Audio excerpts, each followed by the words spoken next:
நான் அக்ரிகல்ச்சருக்கு ரிசர்ச்காக ஒரு 25,000 வந்து ரிவார்ட் கொடுத்தாங்க. லைவ் டெலிகாஸ்ட் பண்ணாங்க மலேசியாவில். நான் சொன்னது 10 years பேக். ரிசர்ச் வந்து பார்த்தீங்கன்னா ஒரு 4 அவார்டு வாங்கியிருக்கேன். நான் சொல்றது இன்டர்நேஷனல் லெவலில். அதுக்கப்புறம் நிறைய best faculty award, best start up award, இதெல்லாம் வந்து கண்டினியூ ஆகிட்டு இருக்கு. இல்ல இவ்வளோ அவார்டு வாங்கியிருக்காரு, கலிபோர்னியா, ரஷ்யா அப்படின்னு சொல்லிட்டு இவ்வளோ பிரம்மாண்டமான ஒரு அவார்ட்ஸ் எல்லாம் வாங்கியிருக்காரு. பட் ஆனா எவ்வளவு சிம்பிள் சிட்டியா இருக்காரு. அண்ட் விழுப்புரத்துல இப்படி ஒரு மனிதர் இருக்காருன்றதை யாருக்குமே தெரியல. ஸோ அதெல்லாம் வந்து நம்ம வெளியில கொண்டு வரணும்ன்றதுதான் என்னோட ஆசை.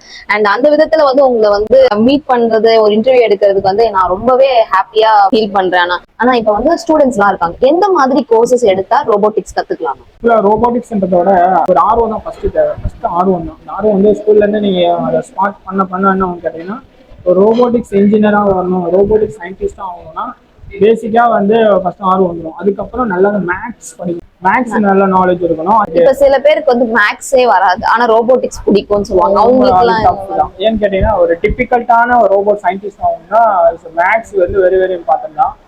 அது இல்லைன்னா பிசிக்ஸ் வெரி இம்பார்ட்டன்ட். ஏன்னா மேக்ஸ், பிசிக்ஸ், கம்ப்யூட்டர் சயின்ஸ் எல்லாம் சேர்ந்ததுதான் ரோபோட்டிக்ஸ். சரிங்களா?